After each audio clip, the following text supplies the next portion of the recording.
munaasabad si weyn loo soo agaasimay ay kana soo qayb galeen gudoomiyaha gobolka Sool Cabdilaahi Jaamac Diiriye isduwaha isboortiga ee dhalinyarada Jaamac Khaliif laguna qabtay dugsiga hoose dhexe Gol Khaatumo ayaa lagu gudoonsiiyay koob iyo abaalmarino kale dhalinyarada ka qayb gashay tartan kubadda cagta ah oo loo dhigay ilaa 8 kooxood oo ka ciyaara magaalada Laascaanood.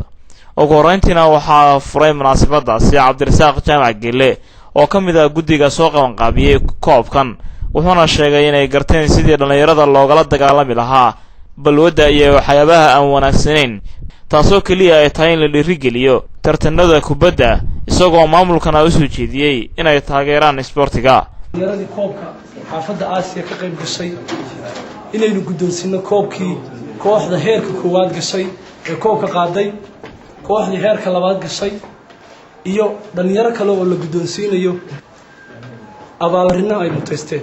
dhalinyaradii maanta xaaladda lagu jiro haddii dhalinyaradii de waxyaalo badan oo ay ku mashquulaan haddaan yahay maanta oo ogtiin waxa ugu badan dhalinyarada haysta waxa weeye oo mukhadaraadka.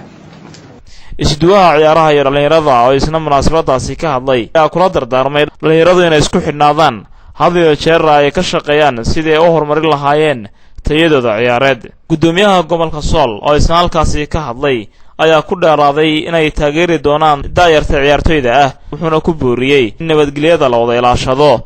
dhammaan dhalinyarada gobolka waxa aan ku boorinaynaa iskaashi inay iskeenaan tiimamka xaafadu inay wada ciyaaraan in aan tiimam gaara qaarna cagta la saarin qaarna sare loo qaaday xisbilaha dhalinyaradu inay waxbarashada iyo isboortiga xoojiyaan aad iyo aad baan ugu boorinaynaa.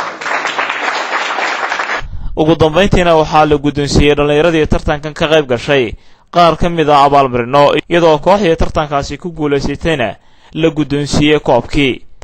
Cabdiraxmaan Cali Ducaale, Home Cable TV, Laascaanood.